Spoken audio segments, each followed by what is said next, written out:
The Lord direct me on how to do this. Okay, you have no idea what happened. You're going to hear a crazy adventure of what actually went down. And I'm doing it in the house. Everybody's still in the house, and I'm just doing it in the house. Kids are in the room, and I think my daughter's in her room. I'm not sure, but everybody's around. So here's what actually happened. This is a story. You ought to listen to it. You're not going to believe it, but you're going to see what I'm saying by the time I'm done, that this is spiritual warfare. But you can laugh at it. But listen to this, what happened. So one day I get up and my phone locks me out. Then it calls the police. The police come over and say they hear little kids running around. And I tell them that my kids, and they're like, little kids called 911. And I'm like, no, they didn't. I don't know where and so anyways, it turned out my phone did call 911, but it wasn't the little kids. So police officer leaves. Okay, the story is not over, and the suspense hasn't ended. So the next day, it makes 4 or 5 phone calls to 911, and the police do not come over because while it's making these phone calls, I'm saying my phone is malfunctioning, locks me out. Can't make this stuff up. I go to the phone people. I leave the phone there. My phone's a little bent because I sat on it. Guy calls me up and tells me the phone is beyond repair. It's because I sat on it. But this is beyond that. This has got to be spiritual warfare. So I go ahead and I'm going to do my live church service on Sunday. And I know I don't have my regular phone, but I've used 4 phones for all that I do. And so I'm going live on Telegram, which gets broadcasted also on YouTube. But we have people talking like Timothy, Roxanne, Lily, Jess, John, Aaron, Isaac, Tiffany, and a bunch of whoever else comes, Heath. But I can see these people's logo, and it shows me they're talking, but I can't hear them. And at first I don't know what the problem is. And then I notice, but I can see the writing of what they're saying. My daughter comes over, she's good with the phone and usually helps, and she goes ahead and says, Dad, I think it's the Telegram app. I let her use it, she disables the Telegram app thing, but that's not the problem, and I let her know because I figured this out. It's nothing that she can fix. I've already looked into the app, but sometimes if you've ever seen an app where they'll hide themselves, I'm sure you've seen that. I cannot see the app, which I know it is, and she doesn't even know what the app is. So she's done at that point. We'd go through the whole church service live, but not on Telegram. This is going to get interesting. So at the very end, I go in, I find the app that I could not find.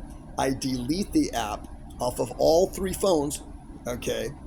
And when I delete the app, I do a live, I go back on Telegram, and everybody can hear me now. But this is not the end of it. So in the middle of the service, this real estate agent calls the phone that I'm using on YouTube. Yeah, you can't make this stuff up. This is all trying to stop everything that we're doing in this ministry. And he calls up in the middle of my preaching. I couldn't hang up on him for some reason or another. It's just really weird. It's just really weird stuff. You can't make this up. I can't hang up on him. It keeps on calling in the middle of my YouTube video. I've never ever remember that happening before in an instance where I couldn't hang up. It's weird. And so he just kept on calling. Since he couldn't get through to me, he calls my wife and he texts my wife. Now we've already established, we told him never ever call when I'm doing church, which is from 12 till 3.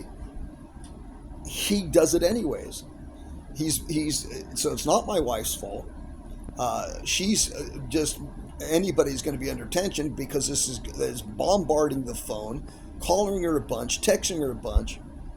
And so she comes out and starts talking to me about it while I'm preaching. And I'm like, I got to keep on preaching. I'm not going to stop. So I'm like, just forget about it. And and I understand her getting upset with him because he should not have done that. This is demonic. He should not have done that. It was wrong that he did. So anyways, So anyways, and then there's people outside. He doesn't even tell us there's people outside of our house waiting to come in our house. Okay. When we close the service off early, because usually I have people helping me, like Isaac or Eric or Roxanne or Lily or anybody else, or Heath last week, they can come in and share. So I'm not trying to carry the whole service. So I have to carry the whole service, and I realize I'm done. I have nothing else to say. And that's where we find out there's people outside of our house. You can't make this up. Had been people outside our house, because Gary tells us there had been, but they left. So if you don't think that's spiritual warfare coming against me trying to preach, and then you also, and I would say this, you've never been a minister, because you have no idea of what happens when you try to do God's will. This kind of stuff happens regularly. Earlier that morning, though, which is so funny, Kevin Zadai was saying that his AI wasn't working, and he said, "You're fired." And he asked for his tech person to come over and to take care of the situation, because it was messing him up and trying to be able to put his notes together and preach. I don't know. It's just really weird stuff. Anyways, there's a breakdown of the life on a mission to preach, and all the different things that can come against you while you're trying to preach. Now, you might think you could have handled it better than me.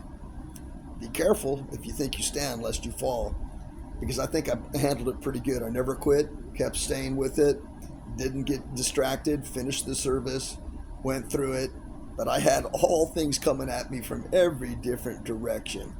Isn't that a trip? There you go. Shalom.